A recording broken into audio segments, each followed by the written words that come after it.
It's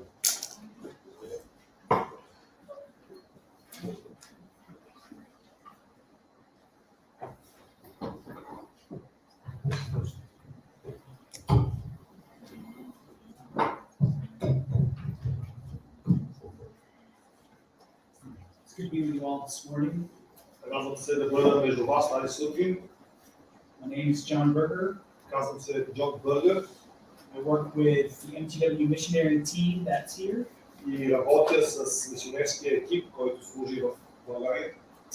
My family this morning is at the church we usually attend, Моето семейство в момента е в църквата, в която ние редовно посещаваме, which is First Adulterers Church downtown. която е първа евангелска църква в центъра. I'm very glad to come and share this time of worship with you. Много се радвам, че мога да бъда тук и да споделя това време на поклонение заедно с вас. To worship the Father through the Son by the Spirit. Да се покланяме на Отец чрез Сина в Неговия дух. As we look at His Word this morning. И поглеждайки към Неговото Слово тази сутрин. I'm going to ask Vlado to read from Matthew chapter 5. Ще прочетеме от Евангелието на Матей 5 глава, Verses 1 through 11, от 1 до 11 стих. and then verses 31 and 32. И после стихове 31 и 32. А Исус, като видя множествата, изкачи се на хълма и когато седна, учениците му дойдоха при него. И като отвори устата си, получаваше ги, казвайки: блаженни нищите по дух, защото е тяхно Царството небесно. Блаженни скърбящите, защото те ще се утешат. Блаженни кротките, защото те ще наследят земята. Блаженни, които гладуват и жадуват за правдата, защото те ще се наситят. Блаженни милостивите, защото те ще бъдат помилвани. Блаженни чистите по сърце, защото те ще видят Бога. Блаженни миротворците, защото те ще се нарекат Божии чада. Блаженни гонените заради правдата, защото е тяхно Царството небесно. Блаженни сте, когато ви хулят и ви гонят и говорят лъжливо против вас всякакво зло заради мен.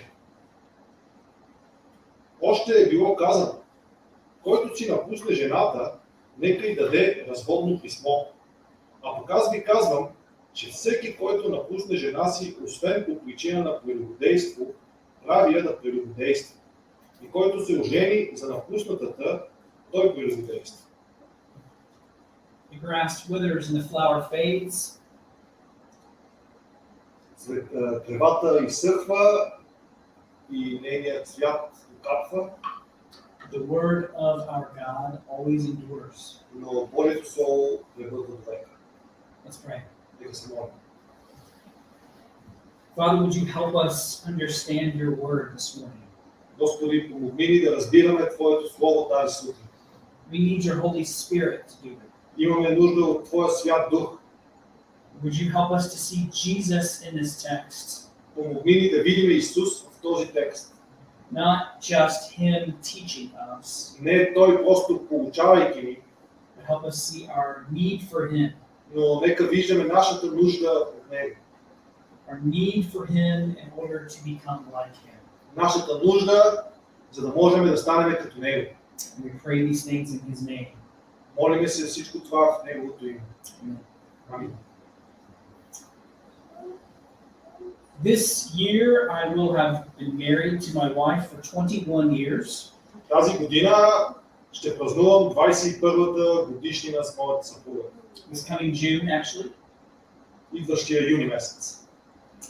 When we got married, we asked the pastor who was doing the service Когато се оженихме, помолихме пастира, който ни услужи вечерката, to preach from Malachi chapter 2. да проповядва от пророк Малахия 2 глава.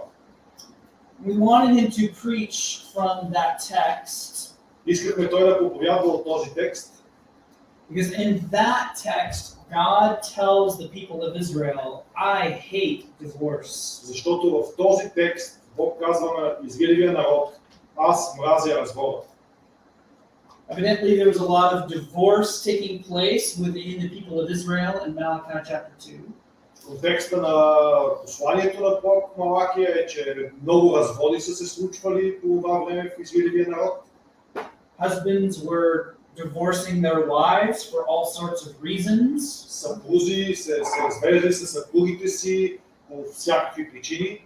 And then they were coming to the temple to worship, И после те са отивали в храма и са се покланяли, to bring their sacrifices. да носят жертвите си.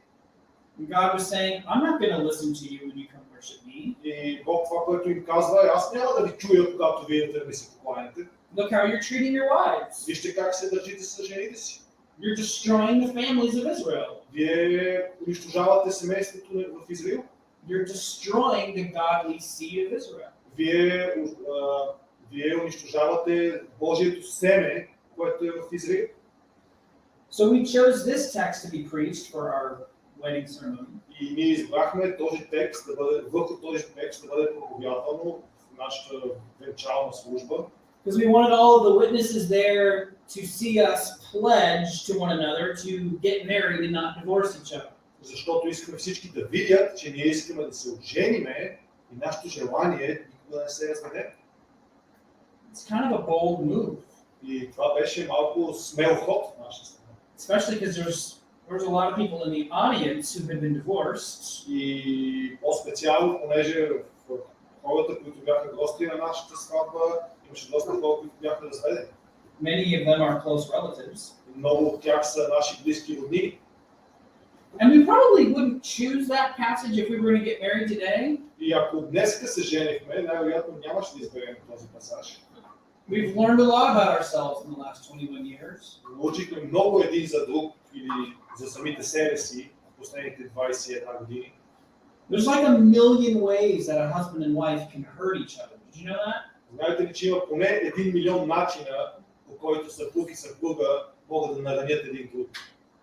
When we were 20 years old, which is about how old we were when we got married, Но когато бяхме на 20, бяхме на толкова, когато се оженихме, we were full of confidence and optimism in ourselves. бяхме изпълнени с увереност и оптимизъм в себе си.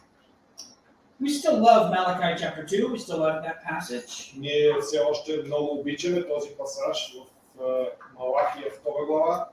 We probably love it more now than we did then. Най-вероятно днес го харесваме и обичаме повече, отколкото тогава. But we understand it better now because we understand that we don't have in ourselves Но днес го разбираме по-добре. Това, което разбираме най-добре и по-добре днес е, че ние в самите себе си нямаме what it requires to keep a marriage healthy. това, което се изисква, за да може един брак да бъде успешен и добър. We don't have it in ourselves to stay in a marriage that's unhealthy until it can become healthy again. Ние нямаме достатъчната сила в нас да бъдем в едно взаимоотношение, което е нездравословно и да издържиме докато това стане здравословно. In Matthew chapter 5, Jesus is helping his followers understand what true righteousness and holiness looks like. В Евангелието от Матей 5 глава Исус помага на неговите ученици и последователи да разберат какво означава истинската праведност. Up until this point, his followers had been looking to the Pharisees to guide them into understanding these things. До този момент, докато те чуват това поучение, неговите последователи те са гледали към фарисеите, за да разберат какво означава да се правят. Те са очаквали фарисеите да ги получават. And like Alan and I 20 years ago, И както моята съпруга и аз преди 20 години, the Pharisees were filled with a lot of confidence and optimism in their ability to keep God's law. фарисеите са били изпълнени с много увереност и оптимизъм в тяхната способност да изпълнят Божия закон. But Jesus has challenged their confidence with his sermon so far. Но Исус предизвиква тяхната самоувереност с тази проповед. And for those who think they have fully kept the sixth commandment against murder, И за тези, които си мислят, че без никакъв проблем са спазили шестата Божия заповед, която е не убивай, Jesus shows them that wrongful anger towards others makes them a lawbreaker. и Исус им показва, че неоправдан гняв към другите ги прави закононарушители. Guilty of breaking God's sixth commandment against murder. И това ги прави виновни срещу шестата заповед, която е не убивай. For those who think they've perfectly kept God's seventh commandment against committing adultery, За тези, които си мислят, че идеално са спазили седмата заповед, която е не прелюбодействай, Jesus tells them to even look with lust or desire upon another person means committing adultery in your heart. Исус им казва, дори гледайки някой с похот и желание, все едно си извършил прелюбодейство в сърцето си. Even if you don't do so with your body. Дори да не го извършиш с тялото ти. And so now in verses 31 and 32, И сега стигаме до стихове 31 и 39. Jesus confronts something else the Pharisees did. Исус предизвиква нещо друго, което фарисеите са правили. And something that we do. И нещо, което ние правим също. He confronts them about approaching their relationships, especially marriage, Той ги предизвиква за взаимоотношенията, в които са и по-специално брака, doing so with selfish motives and selfish intent. когато те живеят в тези взаимоотношения с егоистични мотиви и егоистични желания. While pretending that they are good law keepers as long as they stay inside the lines. Представяйки се като добри законопазители, докато те са седели в определени рамки, които са били определени по това време. Jesus mentions the certificate of divorce in verse 31. В 31 стих Исус говори за разводното писмо. And just so you know, we're not going to talk about a full theology of divorce this morning. И само за да уточним от сега, ние няма да разгледаме цялостната богословско разбиране за развода. In order to do that, we would have to look at a lot of passages. И ако ние бихме искали да направим това, тогава би трябвало да разгледаме много библейски пасажи. And in fact, when Trevin or Dave or whoever preaches Matthew 19, И всъщност, когато Тревин или Дейв проповядват върху Матей 19 глава, we get a much longer passage on divorce there in Matthew 19. там имаме записан много по-дълго поучение, по-дълъг пасаж върху темата развод. But it is important to understand what Jesus is talking about when he says a certificate of divorce here.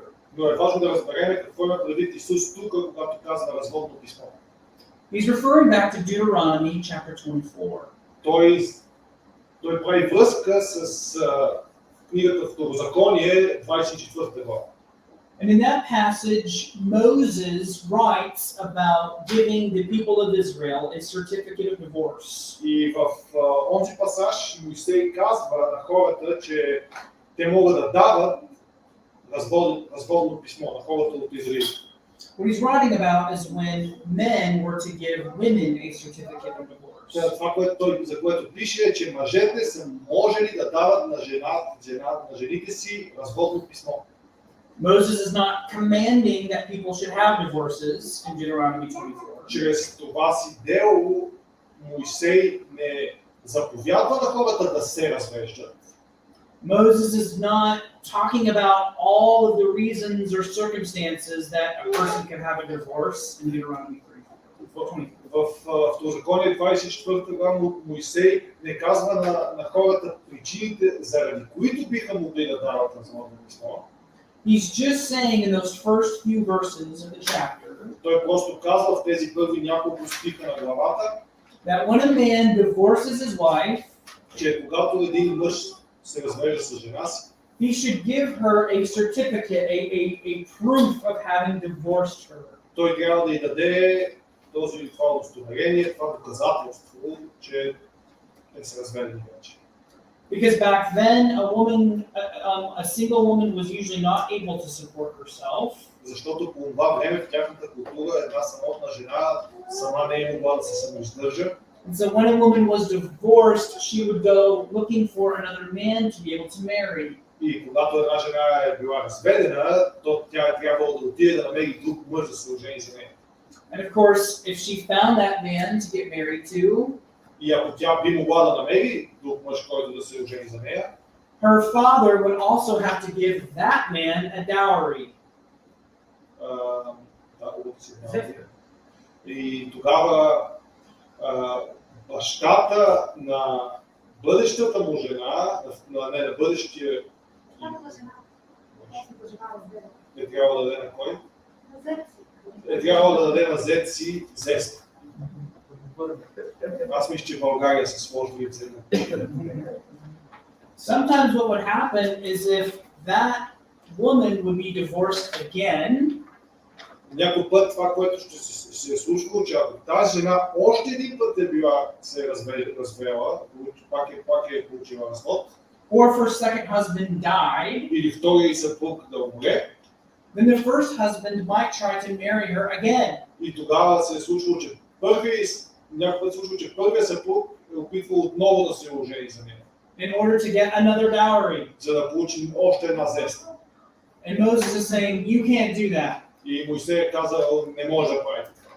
You have to give her a certificate Заради това трябва да дадеш to prove that you писмо за were развод, че вие сте разведени. to prove that you were already married and that you divorced her. За доказателство, че един път бяхте женени и ти се разведен с нея.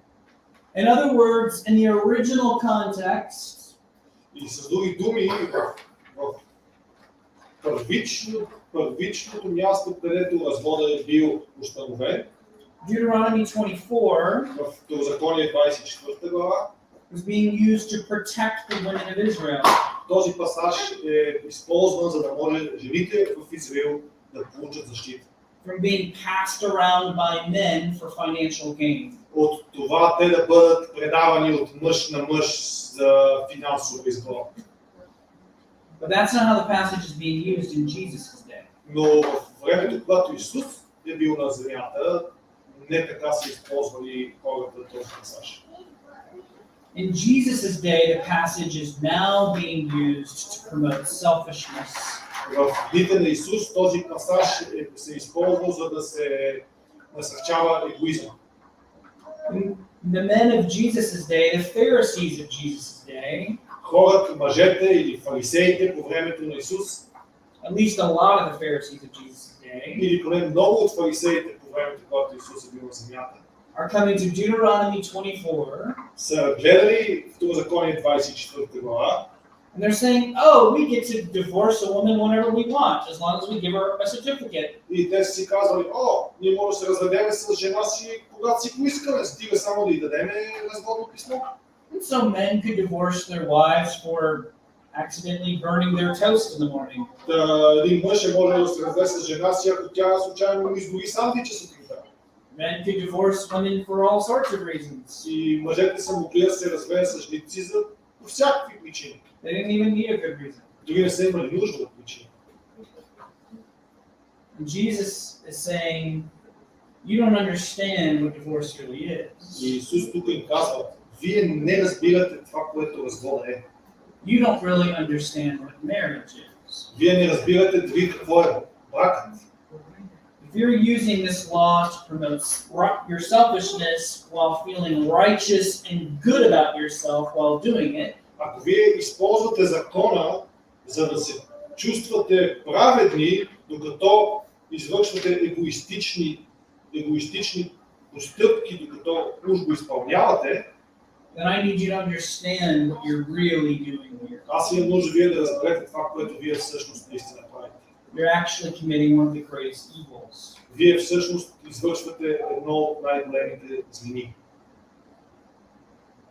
Now, if we think about it, modern marriage is oftentimes built on selfishness too. И ако ние се замислиме, модерният брак в момента, света, в който живееме, той също е изграден на основа егоизъм. The way modern people think about marriage assumes that selfishness is what you build a marriage on. В днешно време хората основават брака си, очаквайки той да бъде изграден върху егоизъм. That's why it's so popular to take all these compatibility tests before marriage. Точно затова в момента е толкова популярно да се правят тестове за дали хората си бъдат съвместими преди да се оженят или да се съберат. Well, does he like all the things that I like? Той харесва ли всичките неща, които аз харесвам? Is she as pretty as the woman I need to be? Тя красива ли е, колкото аз заслужавам? How much money is he going to make, or how much money is she going to make? Колко пари прави той, колко пари изкарва тя? Are we going to like the same food? Харесваме ли същата храна? Are we going to like watching the same shows on Netflix? Харесваме ли да гледаме същите предавания по Netflix? Do they want kids, and how many kids do they want? Партньора ми иска ли да има деца и колко деца иска да има? Where does she want to live? Къде иска тя да живее? How often is he going to want to see his mother? Колко често той ще иска да се вижда с нейната майка? What does she like to do for fun? Какво харесва тя да прави за забавление? Will she ever want to do what I want to do for fun? Тя ще иска ли да прави това, което аз искам за забавление? Basically, we're told by all the experts to answer all these kinds of questions before we get there. На нас ни е казано, че ние трябва да имаме отговори на всички тези въпроси, дори да решим да се оженим. Because this is what we're really going for. Защото това е, което ние всъщност търсим. Is that other person going to make me feel happy? Човека срещу мен ще ме направи щастлив. Is that other person going to make my happiness the top priority? Човека срещу мен ще направи ли моето щастие върховен приоритет? And if not, are they at least not going to get in the way of me making my happiness my top priority? И ако те няма да го направят, ще ми пречат ли аз да направя себе си щастлив? And in many modern societies, we now have no-fault divorce. И в много модерни общества ние имаме тъй наречения развод без причина, без извършена очевидна грешка. Which means that I can get a divorce from Ellen without needing a reason at all. Което означава, че аз мога да се разведа с моята съпруга без абсолютно никаква видима причина. Just because I want one. Просто защото искам. And she can do the same to me. И тя може да направи същото към мен. In other words, the message is, don't let marriage stand in the way of making yourself feel better today. С други думи, брака не трябва да ти пречи на това ти да бъдеш щастлив и да получиш това, което искаш днес. No matter the reason. Без значение от причината. If you've ever flown on a plane, Ако сте летяли с самолет, you have probably watched the flight attendants tell you how to put on your oxygen mask. най-вероятно сте виждали стюардесите да ви казват как да си сложите маската за кислород. And if you're an adult flying with a child, И ако сте възрастен пътуваш с дете, you are told to make sure you put on your own mask before you put on your child's mask. на вас ви е казано първо да сложите вашата маска, преди да сложите на детето маска. Why do they say this? Защо те казват това? They say it for your good and for your child's good. Те го казват заради вашето добро и заради доброто на детето ви. You can't help your child with her mask if you're passed out because you can't breathe. Не може да помогнеш на детето ти до тебе, ако ти си припаднал и не можеш да дишаш. But the experts of our society treat marriage and relationships the same way. И обаче проблема е, че специалистите в нашето общество се отнасят към брака и взаимоотношенията по същия начин, както това, което се случва в самолета. Make sure you look out for your interests first. На първо място гледай твой интерес.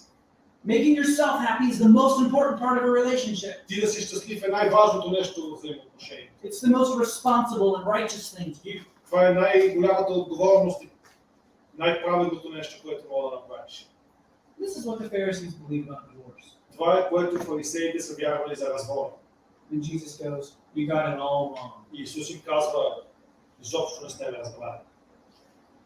Verse 32, I say to you that everyone who divorces his wife, 32 стих се казва така. А пък аз ви казвам, че всеки, който напусне жена си, except on the ground of sexual immorality, освен по причина на прелюбодейство, makes her commit adultery. прави да прелюбодейства. Whoever marries a divorced woman И който се ожени за напуснатата, commits adultery. то е прелюбодейство.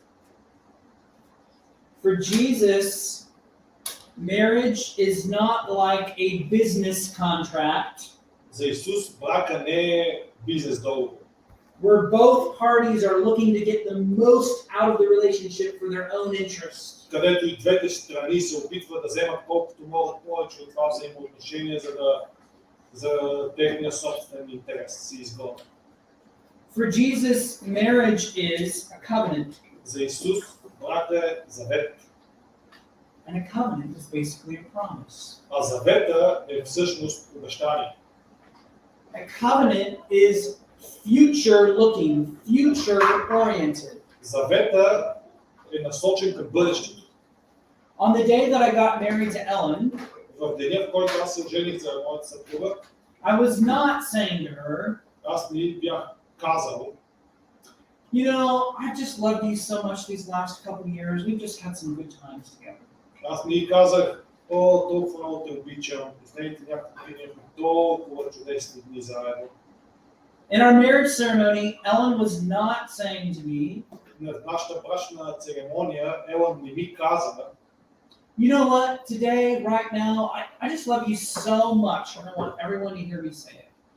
тя не ми каза, днес толкова много те обичам, искам всички да го чуят. No, what do we say in a marriage ceremony? Не, какво си казваме в брачните церемонии? What do the vows in a marriage ceremony sound like? Как звучат обетите, които си даваме един на друг, обещания? We say, no matter what comes tomorrow in the future, Ние казваме, независимо какво ще дойде утре, какво ще дойде в бъдещето, I will stay with you and I will support you. ще остана с теб и ще подкрепя. Whether it's sickness or health, Болест и здраве, whether it's poverty or wealth, бедност или богатство, whether it's depression or happiness, депресия или щастие, whether you get really mad at me or I get really mad at you, дори и ти много да ми се разгневиш или аз много да се разгневя, or even if you hurt me for the 100th time about the same thing, или ако ме нараниш за 100-тен път за едно и също нещо, or we lose one of our children and they die, ако изгубиме едно от нашите деца и то почине, or even if we can't have children, even if we want to, или ако не можем да имаме деца, дори когато искаме да имаме, no matter what, без значение какво се случи. I will love you and I will stay committed to you tomorrow and every other tomorrow that comes our way. Аз ще те обичам и ще бъда посветен на теб утре и всяко утре, което бъде по нашия път. And I will keep that promise until I can't keep it anymore because one of us has died. И аз ще пазя това обещание, докато вече не мога да го спазвам, понеже един от нас се убил. That's what we say on the wedding day. Това е, което казваме на нашия сватбен ден. It's all about promises that require sacrifice and loss on the one making the promise. Всичко това са обещания, които изискват жертва и този, който ги дава, обикновено не получава, той е губещ. It's not about a contract that guarantees my happiness. Това не е договор, който гарантира моето щастие. For Jesus, when you approach marriage selfishly to the point of adultery, now you're entering into a relationship with someone else. За Исус, когато човек подхожда към брака егоистично или към развода егоистично и извършва прелюбодейство, влизайки в взаимоотношения с друг човек, That means you've broken the covenant. това означава, че този завет, който е имал преди това, е бил нарушен. This is why he allows for a divorce in this situation. И за това той казва, че разводът е разрешен при прелюбодейство. Because Jesus realizes that the covenant union between man and wife has been broken in adultery. Защото Исус знае, че когато е извършено прелюбодейство, тогава този завет между мъж и жена е бил нарушен. Only a renewal of the covenant between them can keep the relationship going. И само обновяване на този завет между тези двама човека може да направи този завет да продължи. But hopefully you can see that what Jesus is saying here is what we really need and want. И аз се надявам вие да видите, че това, което Исус ни получава тук, е това, от което ние имаме нужда, или това, което всъщност ние желаем. What I really need and want does not come from a marriage that's easily made and easily broken. Това, което аз наистина искам, няма да го получа от един брак, който е лесно започнал и лесно може да се развали. Because this makes me terrified of relationships because there's no security. Защото това би ме направил ужасен от всяко едно взаимоотношение, защото не ми дава никаква сигурност. If I make my own happiness the highest goal in marriage or any relationship, Ако аз направя моето собствено щастие върховната цел на брака или на което и да е взаимоотношение, then I end up losing my happiness because it's not selfishness that keeps people together. и тогава аз също ще загубя моето, няма да съм щастлив, защото не е егоизма това, което ще държи двама човека заедно. What keeps people together are promises to always stay together no matter what. Това, което държи двама човека заедно, е обещанието, че независимо какво се случва, ще остана с теб. And this brings peace and security. И това носи мир и сигурност. It brings confidence and a desire to keep loving the person who worked so hard to love me. Това дава увереност и желание да продължа да обичам човека срещу мене, който така ме обича и мен. What kind of person, though, would you have to be to live out this kind of commitment to someone? Какъв човек ти трябва да бъдеш, за да можеш да имаш такова посвещение към човека срещу теб? Jesus has already told us this at the very beginning of his sermon, Matthew 5, 3-12. И Исус ни казва това в началото на своята проповед, в 5 глава от 3 до 11 стих. You have to be a person who's willing to mourn, to grieve.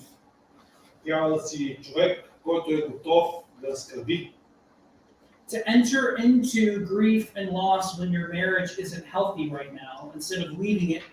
Да можеш да скърбиш, когато бракът ти не е такъв, какъвто ти би желал да бъде, вместо да го напуснеш. You'd have to be the kind of person who is meek, Да бъдеш gentle, нищо по дух,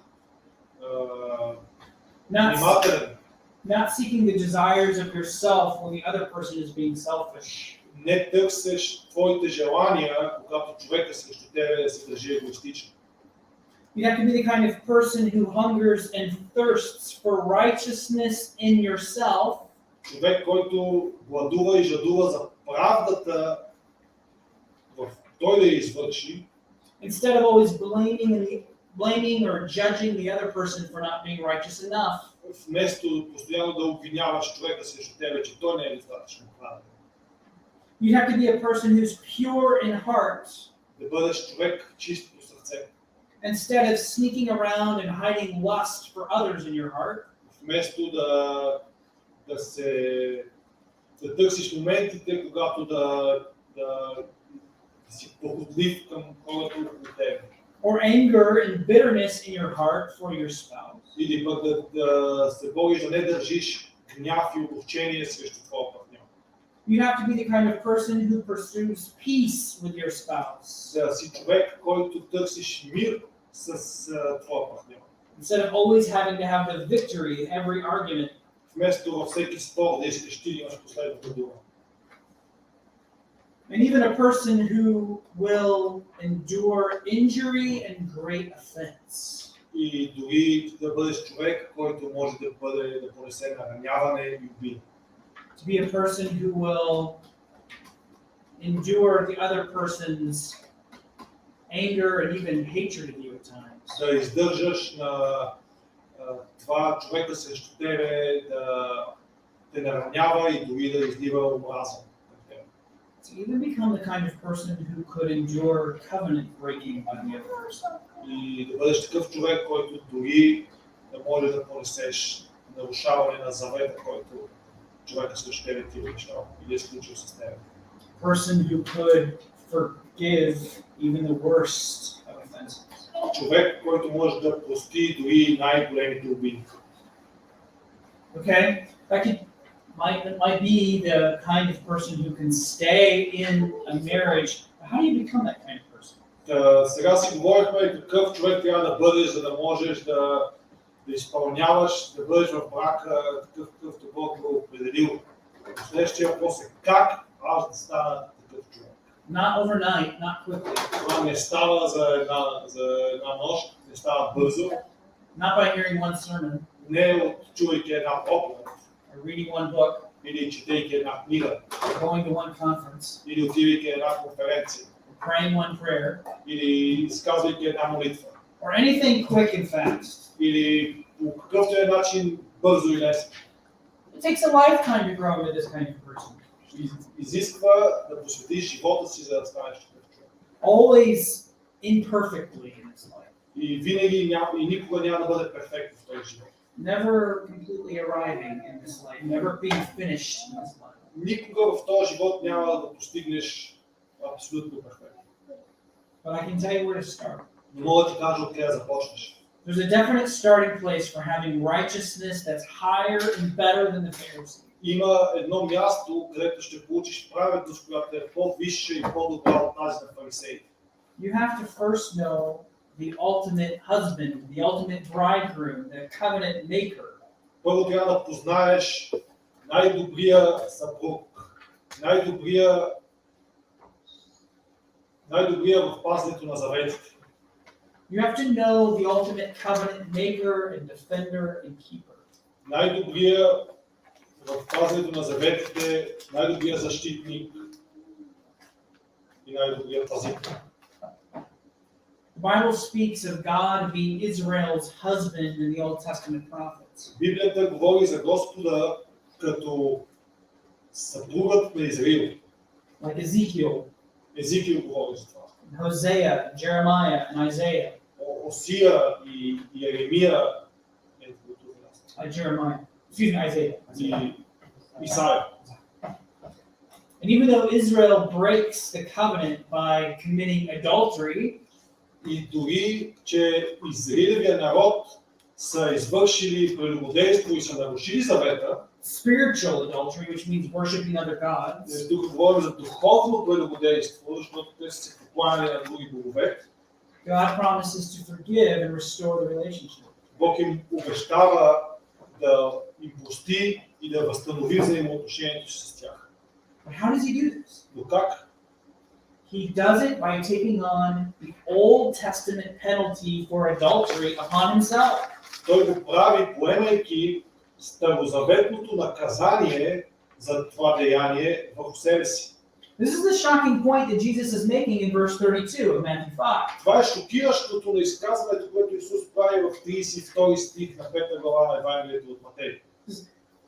You guys think you're being good law keepers, Исус им каза, вие си мислите, че сте добри пазители на закона, but in fact, when you divorce a woman without her being an adulteress, но всъщност, когато вие се развеждате с жените си, без те да са извършили прелюбодейство, and then she's forced to go marry a man just to stay alive, и по този начин тя е принудена да отиде да се омъжи за друг мъж, само за да остане жива, you make her an adulteress. вие я правите прелюбодейки. And when you marry another woman, then you become an И adulteress. вие, пък вие, когато се ожените за други жени, вие ставате прелюбодейци. And in the Old Testament, adultery was punished by death. В Стария завет прелюбодейството се наказваше със смърт. It's the breaking of the seventh commandment. Това е нарушаване на седмата заповед. So how does God restore the relationship with adulterous Israel? Какво прави Бог, за да възстанови взаимоотношението си с прелюбодей Израилев народ? God the Son becomes a human being in the person of Jesus. Бог Син става човек в лицето на Исус Христос. He enters into our world and he dies for our spiritual adultery. Идва в нашия свят и умира за нашето духовно прелюбодейство. We have cheated on God. Ние изневерихме на Бога. We have broken our spiritual marriage with him. Ние нарушихме нашия духовен брак с Него. But instead of destroying us, Но вместо да ни унищожи, God endures the penalty himself. Бог пое наказанието на себе си. And then he rises again to new life И после възкръсна отново за нов живот. in order to be our bridegroom forever. За да бъде нашият съпруг за винаги. The bridegroom of the church. Съпругът на църквата. It's only by faith in him, Да само чрез вяра в него, only by having your heart broken by his love and then remade by his love, само оставяйки твоето сърце да бъде съкрушено от неговата любов и изградено отново от неговата любов, only by that can you become the kind of person that Jesus talks about at the beginning of this sermon. само така можеш да станеш човека, за който Исус говори в началото на своята проповед. We have to know the great covenant maker and defender and keeper. Ние трябва да познаваме този, който е най-добрия пазител на завета и този, който го е дал. In order to become people who are dedicated to covenant keeping in our relationships too. За да станем ние посветени на заветите, в които ние живеем. This morning he calls for your faith in him. И тази сутрин той призовава да поставиш вярата си в него. This morning he invites you to become part of his bride, the church. Той те кани да станеш част от, да бъдеш неговата булка, църквата. By receiving his covenant promises to always love and cherish and purify and protect you because of his grace. Приемайки заветите, които той ще случи с тебе, винаги да те пази, да те чисти, да те промени. So would you receive them by faith?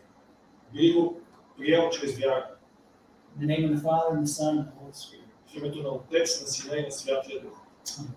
Амин. Father, we thank you for being a God who has taken us to yourself. Отче, благодаря ти, че си Господ, който ни привличаш към себе си. We thank you that your Son is committed to purify us as his bride. Благодаря ти, че твоя син е посветен на това да ни очиства като твоя булка. To present us to you someday, Father, Да ни представи един ден на тебе, Отче, as a bride made white for her wedding day, като булка с избелени дрехи за нейния сватбен ден. clean and without wrinkle or blemish, Чиста, без петно или недостатък. that he keeps his covenant even when we don't. И че ти пазиш твоя завет, дори когато ние не го пазим. Even when our hearts, even as Christians, even as our hearts wander after different idols. Дори като християни, сърцата ни често тръгват след някакви идеи. Wander after other false loves. Търсят фалшива любов. He keeps his covenant. Но ти пазиш твоя завет.